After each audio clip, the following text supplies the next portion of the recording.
नमस्कार दोस्तों, WB pharmacy YouTube channel में आप सभी का फिर से स्वागत है। जैसे कि आप सभी को पता ही होगा कि डिप्लोमा इन फार्मेसी रिगार्डिंग जितने भी सारे असाइनमेंट के वीडियोस हैं, सभी वीडियोस हमारे यूट्यूब चैनल WB फार्मेसी में आपको मिल जाते हैं। अगर आप चैनल पे न्यू हैं या फिर पहली बार देख रहे हैं तो चैनल को ज़रूर सब्सक्राइब कीजिए, वीडियो को लाइक कीजिए, दोस्तों के पास शेयर कीजिए ताकि सभी के पास हमारे असाइनमेंट का वीडियोस जो है पहुंच जाए। ठीक है दोस्तों, आज का जो वीडियो टॉपिक है एक ऐसा सब्जेक्ट का है, कम्युनिटी ऑफ फार्मेसी मैनेजमेंट का, जहां पे आपको मेडिकेशन स्टोरेज के ऊपर जो है एक असाइनमेंट बनाना होगा। पूरा का पूरा वीडियो जो है आपको अच्छी तरह से समझाया गया है। पूरा वीडियो ध्यान से देखिए और समझने की कोशिश कीजिए आखिर मेडिकेशन को स्टोर करना क्यों इतना महत्वपूर्ण है। ठीक है दोस्तों, पूरा का पूरा वीडियो देखिए और समझने की कोशिश कीजिए। तो पहले दोस्तों आपको इसका जो हेडलाइन है असाइनमेंट का, overview on the medication requiring special storage condition, मतलब कि कुछ ऐसे दवाई हैं जिसके लिए अलग से स्टोरेज रखना ज़रूरी है या इस कंडीशन पे रखना ज़रूरी है, इसके ऊपर आपको एक असाइनमेंट बनाना होगा। ठीक है, जो हमारे यूट्यूब चैनल WB फार्मेसी में मिल जा रहे हैं। मेरा परिचय है Pavitra Biswas, a registered pharmacist under West Bengal pharmacy council. ठीक है दोस्तों, ये असाइनमेंट आपको पूरा हिंदी में समझा दे रहे हैं, आप को आसानी हो ताकि आप टीचर को या स्टूडेंट को बता सको कि ये आपने असाइनमेंट कैसे बनाए। पहला जो है एब्स्ट्रैक्ट पे आपको बताना होगा ये जो सारे दवाइयाँ हैं, दवाइयों को प्रॉपर स्टोरेज पे रखना क्यों ज़रूरी है।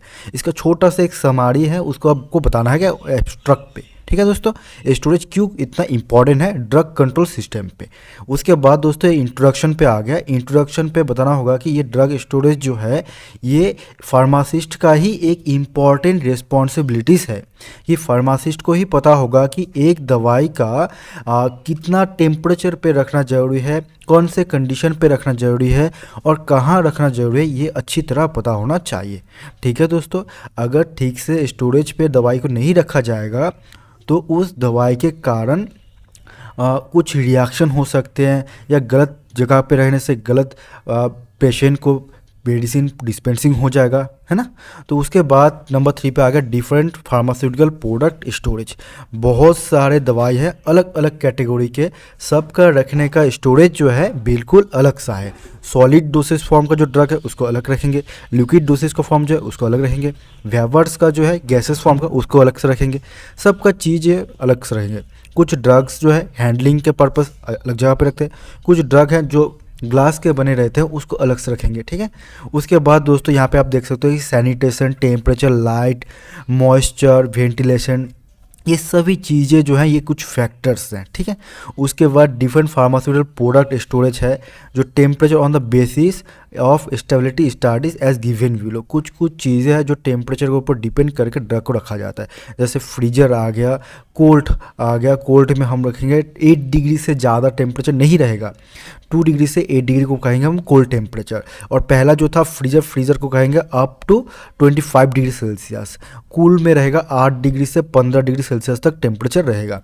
कुछ दवाई हैं जिसको कोल्ड और कूल टेम्परेचर पर रखा जाता है। अगर एक फार्मासिस्ट को पता ना हो कि कूल टेम्परेचर क्या है तो वो दवाई को ठीक से रख नहीं पाएगा। उसके बाद आ गया स्टोरेज कंडीशन ऑन लेवल।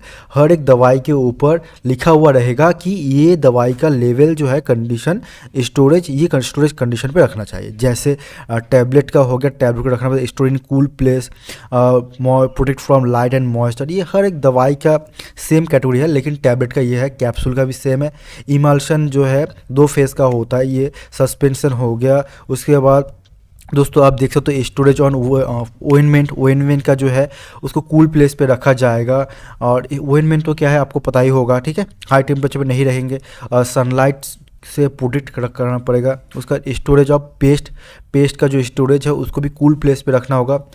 उसके बाद प्रिवेंट एवापोरेशन ऑफ मॉइस्चर। और सिरप जो है, सिरप को हमेशा उसका जो ढक्कन होते हैं जिसको क्लोज़र कहा जाता है उसको टाइटली क्लोज करके रखना पड़ेगा। और इसका टेम्परेचर जो है 25 डिग्री सेल्सियस से ज़्यादा नहीं होगा। और हमेशा लिखा रहेगा कि स्टोर इन कूल और ड्राई एंड डार्क प्लेस। ठीक है, उसके बाद दोस्तों ओरल ड्रॉप, बच्चे का जो ओरल ड्रॉप आता है पेडिग्री का, वो 30 डिग्री सेल्सियस से टेम्परेचर ज़्यादा जगह पे नहीं रखा जाएगा।